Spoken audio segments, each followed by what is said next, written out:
CNBC आवाज़ सबसे पहले आपको हर बुधवार को ये बता देता है कि कैबिनेट में दरअसल क्या होने वाला है। जी हाँ, आज सुबह 10:30 बजे कैबिनेट की बैठक होने वाली है और ज़्यादा जानकारी के लिए सीधे चलते हैं हमारे economic policy writer Lakshman Roy के पास। लक्ष्मण, बताइए क्या कुछ होगा आज की कैबिनेट की बैठक में? अब से कुछ ही देर बाद जो कैबिनेट की बैठक होने वाली है उसमें 3 बड़े फैसले लिए जा सकते हैं। एक महत्वपूर्ण फैसला ये हो सकता है कि नुमालीगढ़ रिफाइनरी जो कि असम में है उसकी विस्तार योजनाओं को मंजूरी दे दी जाए। विस्तार योजनाओं पर करीब 22,000 करोड़ रुपए खर्च होना है। महत्वपूर्ण बात यह है कि जो नुमालीगढ़ रिफाइनरी है उसमें करीब 61% की हिस्सेदारी BPCL की है। इस तरह से BPCL के लिए एक अच्छी खबर इस कैबिनेट की बैठक से निकल कर आ सकती है। दूसरी जो महत्वपूर्ण खबर है, एक्सपोर्ट और इंपोर्ट को बढ़ावा देने के लिए जो एग्जिम बैंक बनाया गया था उस एग्जिम बैंक को अतिरिक्त पूंजी सरकार मुहैया कराएगी। इस प्रस्ताव को ही मंजूरी मिलने की संभावना है। और तीसरा महत्वपूर्ण प्रस्ताव इनकम टैक्स पेयर्स के लिए इनकम टैक्स व्यवस्था को और ज्यादा ऑनलाइन किया जाए, इंटीग्रेटेड ई-फाइलिंग व्यवस्था का दूसरा चरण शुरू किया जाए। इसके लिए प्रस्ताव को सरकार मंजूरी दे सकती है। तो इस लिहाज से आज कैबिनेट की बैठक थोड़ी अहम कही जा सकती है। बैठक और ऑफ कोर्स नुमालीगढ़ रिफाइनरी, और जैसे हेमंत कह रहे थे कि इसे आप सिर्फ एक बिजनेस एक्सपेंशन प्लान की तरह ना देखें, इसमें थोड़ा सा पॉलिटिक्स का तड़का भी है।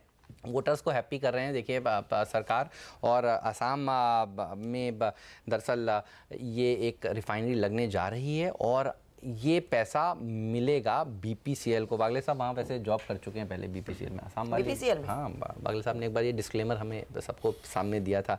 लेकिन साहब मज़े की बात यह है कि BPCL की 61% हिस्सेदारी है इस रिफाइनरी में, ये देखने वाली बात है। और नीरज ने जब आज स्टॉक 2020 की टीम बनाई तो उन्होंने एक और नई बात बताई कि देखिए सारी की सारी रिफाइनरी का जो भी ऑर्डर्स मिलते हैं वो फिर आगे जाकर EIL को सौंप दिए जाते हैं।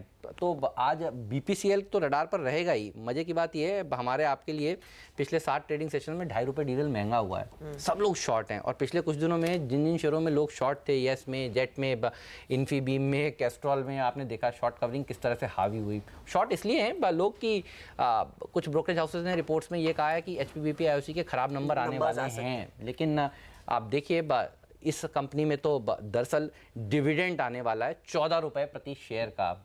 तो बहुत सारे पॉइंट्स हैं फंडामेंटली BPCL में तेजी करने के पीछे। चार्ट्स पर कुछ नजर आ रहा है क्या और शॉर्ट्स जो हैं वो कवर कहाँ पर होंगे, ये बताइए।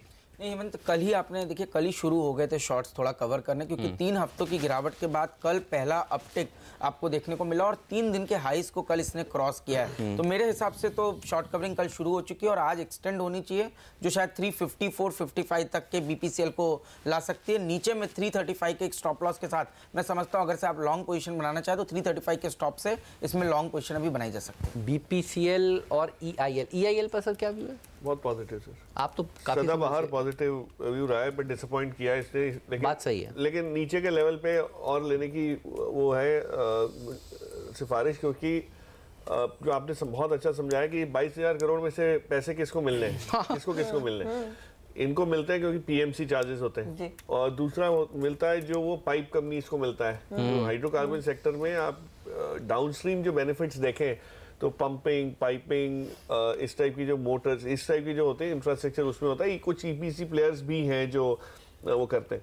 बट इम्पोर्टेंटली जो आपने असम की बात की कि ये क्या हो रहा है, तो वहाँ पे ये जॉब क्रिएशन की जो अपॉर्चुनिटीज हो रही है वो उसका आपको फायदा जो है वो धीरे धीरे पॉपुलेट होते हुए देखेगा। तो असम में जो चीज़ें अभी तक नहीं बिक पा रही थी और अब बिकेंगी, और जो ट्रांसपोर्टेशन और इस टाइप के सब जो लॉजिस्टिक्स सपोर्ट जो आ रहा है, आई थिंक नॉर्थ ईस्ट में काफ़ी इम्पोर्टेंट प्ले होगा। सीमेंट का, कंजम्पशन का, ऑटोमोबाइल्स का, कॉस्मेटिक्स का।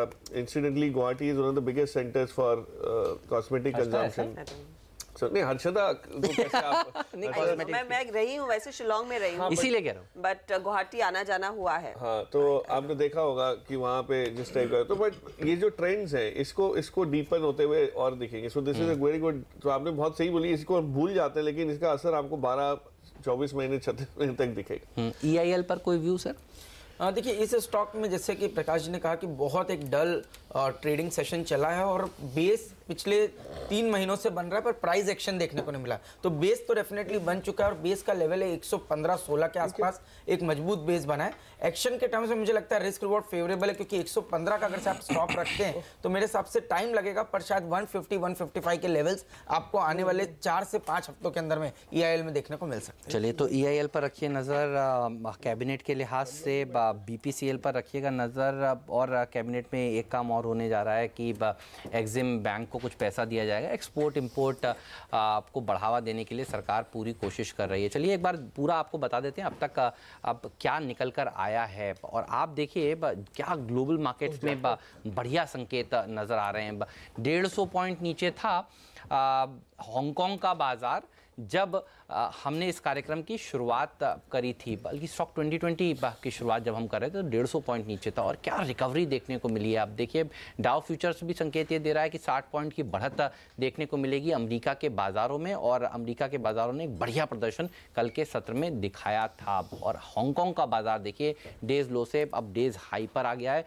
SGX निफ्टी कमज़ोर था, वो पूरा रिकवर कर चुका है। तो ग्लोबल मार्केट से बहुत ही फैंटास्टिक संकेत मिल रहे हैं। 10,940 के आसपास SGX निफ्टी दिखा रहा है कि आज निफ्टी जाने की तैयारी करने वाला है।